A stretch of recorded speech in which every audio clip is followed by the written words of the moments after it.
Lawrence Taylor is the best football player to ever play in the NFL.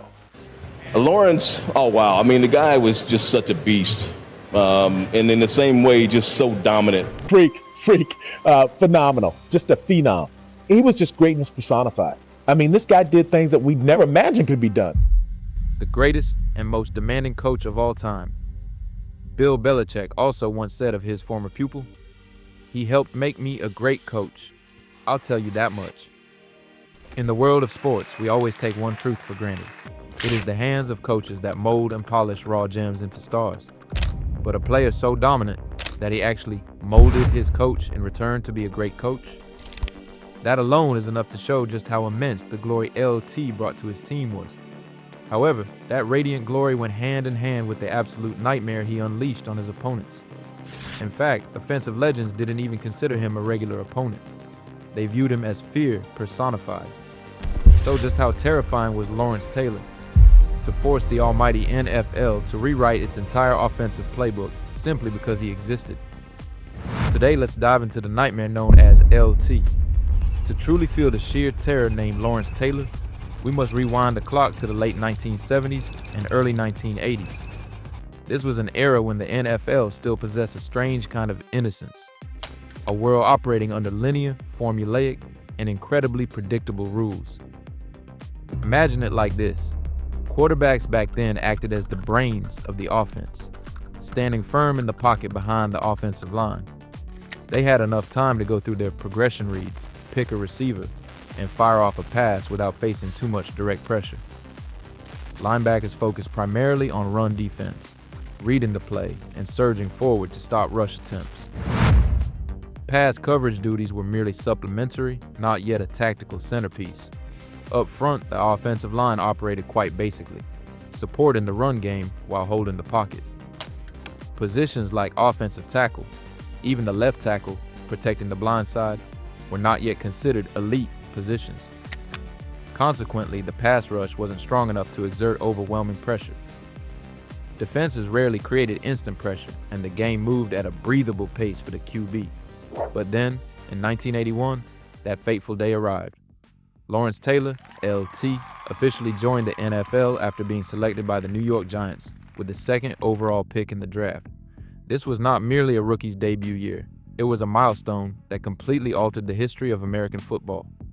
He stood 6'3", 1.91 m, and weighed 238 pounds, 108 kilograms. Yet he possessed the sprinting speed of a track athlete and the agility of a gymnast.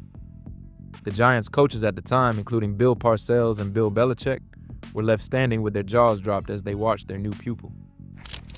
When Lawrence Taylor officially stepped onto the field, the very concept of the linebacker position was shredded and tossed into the trash. He was no ordinary defender. He was a predator. As a former player who once faced LT exclaimed, Freak, phenomenal, just a phenom. He was just greatness personified. I mean, this guy did things that we never imagined could be done.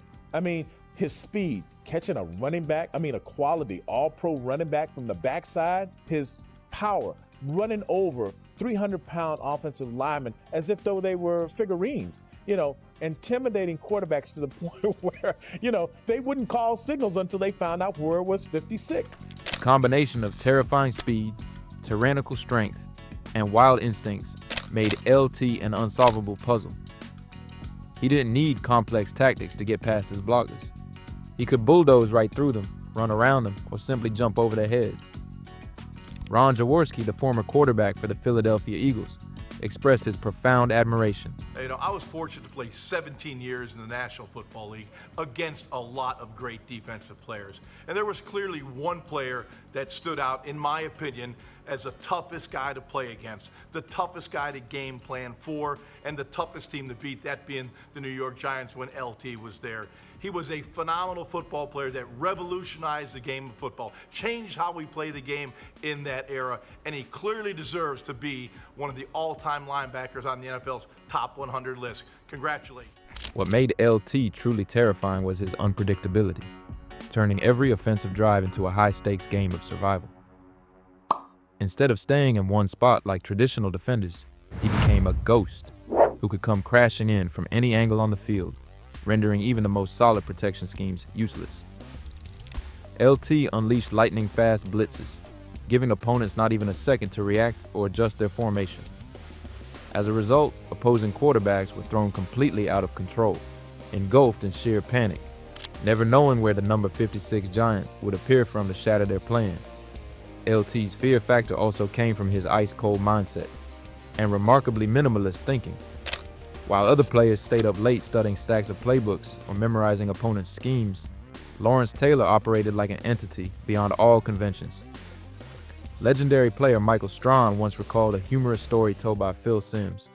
Coming in. So it's Phil, Chris Collinsworth, Lawrence Taylor, and me. I mean, one of those classic, like, what in the hell am I doing here, right? So Lawrence hasn't showed up yet. So Phil tells me a story. I go, I can't believe Lawrence Taylor's going to be here. I mean, that guy, like, he literally changed the game. And I was just going on and on about him. He goes, you know what's funny about that guy? He goes, he didn't even know the names of the teams in the leagues. I go, get the out of here. He goes, yeah, one time we won some game. They were on the road and they're on the team playing. They're all hyped. Lawrence is psyched. And Phil goes, yeah, hey, man, you know, if the Redskins lose, then we're going to be in first place in our division. And Lawrence goes, who's in our division? And Phil goes, you don't know who's in our division? And he goes, man, I don't give a shit. And I'm thinking, like, that is the genius of him. Let's say, I don't need extra information in my head. You have a different uniform than me. I'm going to ruin your day. This mindset reflected a confidence bordering on arrogance. LT didn't care who his opponents were, what schemes they ran, or which stars they had, because he believed no system could stop him. Instead of wasting mental energy analyzing the opposition, he devoted all his focus to pure, instinctive destruction. To Lawrence Taylor, football wasn't a complex chess match. It was simply a hunt, where all he needed to do was recognize a different uniform to trigger his attack mode. This radical simplification turned him into a hunting machine with no psychological weaknesses, rendering every strategic attempt to defeat him completely meaningless. But no matter how great LT was, before that fateful night, he was still seen as nothing more than an extraordinary defensive player. Everything truly changed on Monday night, November 18, 1985, during the iconic Monday Night Football game between the New York Giants and the Washington Redskins, broadcast live across the United States. Joe Theismann, the Redskins' star quarterback, had the ball and was trying to execute an offensive play. At that moment, LT spotted a deadly opening. Like a bullet fired from a gun, he charged straight at Theismann from the blind side, wrapping him up and slamming him to the ground with the full force of his muscle and terrifying momentum. It wasn't just an ordinary tackle. It was a horrifying moment, accompanied by a sound that those present that day said they would never forget. The sickening crack of bones breaking. Joe Theismann's right leg snapped in half in a grotesque fashion, right there on live television. The sheer violence of the collision was so overwhelming that even LT, a man known as a cold-blooded, relentless monster, was shaken. Instead of celebrating as usual, he immediately jumped up, clutching his head in panic and screaming for the medical staff. He waved frantically, visibly horrified by the destructive power he himself had unleashed. The entire RFK Stadium sank into silence. Tens of thousands of fans were rendered speechless, and millions of television viewers held their breath as they witnessed Joe Theismann's brilliant career end forever in that very moment. He would never be able to step foot on the playing field again. The significance of this event extended far beyond the boundaries of an ordinary sports accident. It wasn't merely a vicious tackle. It was the moment the entire NFL woke up and realized a bitter truth. We are no longer safe. From that second on, LT was no longer just a football player. He became the symbol of a violent new era, where quarterbacks were forced to acquire the most expensive bodyguards to protect their lives from predators like Lawrence Taylor. Following that night, the fear of Lawrence Taylor syndrome spread like a pandemic among NFL quarterbacks. Theismann's injury served as the bloodiest proof that LT could destroy a person's career in a split second. This obsession completely rewired the survival instincts of quarterbacks standing in the pocket. Instead of focusing their entire minds on reading the offensive scheme in front of them, their eyes began to dart around frantically. They were especially wary of the left side, the fatal blind side for right-handed quarterbacks. That was the favorite hunting ground of the Phantom wearing number 56, where he could suddenly materialize and deliver a lethal strike without the victim even knowing. To legends like Joe Montana and Dan Marino, Lawrence Taylor wasn't merely a hunter of quarterbacks. The most terrifying aspect was that he had invaded deep into their minds, permanently altering the way they thought and processed the game. LT didn't just break bones, he broke the confidence of the most brilliant minds in the football world. When a player breaks out of the mold of conventional defensive tactics, opponents are forced to invent entirely new offensive concepts just to deal with him. Legendary Washington Redskins coach Joe Gibbs, who witnessed firsthand his pupil Theismann breaking his leg, had to rack his brain to find a way to stop LT. He realized that a single blocker was simply not enough. Gibbs invented the two tight end set and developed the H-back position to constantly shadow and double team Taylor in every situation to minimize the damage and risk of injury. But Lawrence Taylor's biggest impact on the sport was the birth of the second most important position on the football field, right behind the quarterback. Như vậy là tôi the đã left kết tackle. thúc phần âm thanh hiệu ứng Before âm the thanh cho LT các bạn. era, Nếu các the bạn left thấy side hay of the vui lòng để offensive lại line wasn't given special attention, as I shared at the beginning of the video. But when the phantom number 56 constantly stalked and slaughtered quarterbacks from the blind side, the entire league shockingly realized they needed the most gigantic, agile, and intelligent bodyguards to protect the lives of their stars. LT's emergence completely turned the free agent market and NFL drafts upside down. Suddenly, the left tackle position became a top priority, with contracts worth tens of millions of dollars.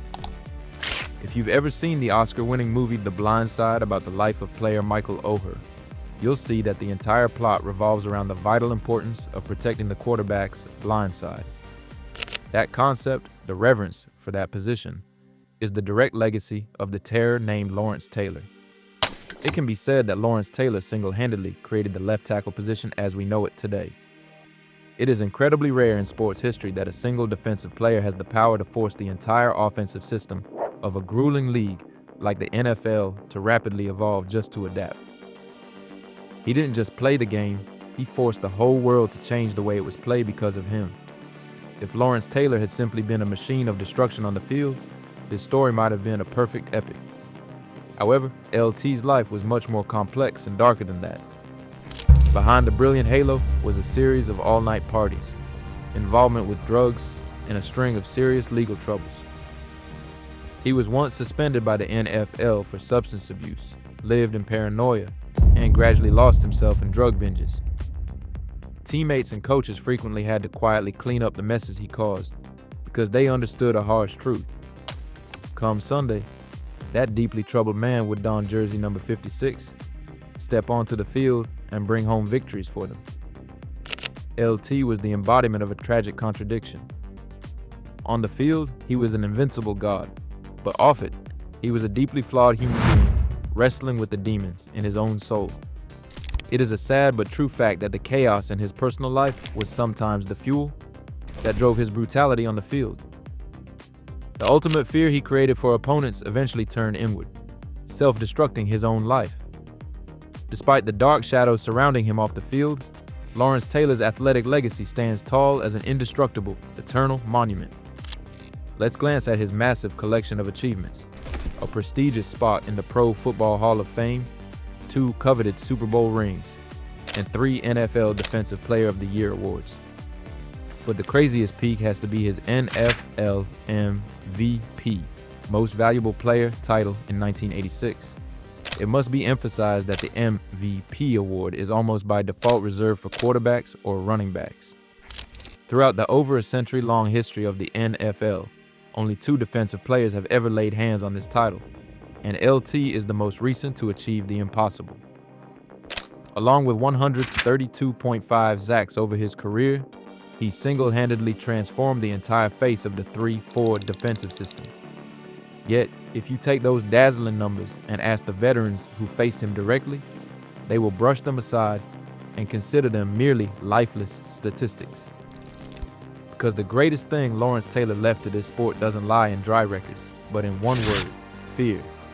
In the sports world, every player craves respect, and the most outstanding individuals are admired by the masses. But LT alone was able to enter a completely different realm, the realm of terrifying thousands. The giant wearing number 56 turned a game inherently heavy on physical contact into a literal survival horror movie. for anyone unlucky enough to line up on the other side of the trenches. Even a veteran, an incredibly stoic tactician like Bill Belichick, had to tip his hat to the monster he once molded at the New York Giants. Speaking of his former pupil, the legendary coach firmly stated a quote that perfectly sums up LT's legacy. "He's the greatest defensive football player in the history of the game. He helped make me a great coach, I'll tell you that much." His legacy transcended the boundaries of football plays, because now, even though decades have passed since that machine of destruction officially retired, his old opponents don't just shudder when remembering what Lawrence Taylor did. What haunts them most, his truest legacy, is just how terrified and helpless he made them feel during those face-to-face moments on the field. Lawrence Taylor's greatness is a truth, but it also came with a steep price and chilling stories off the field.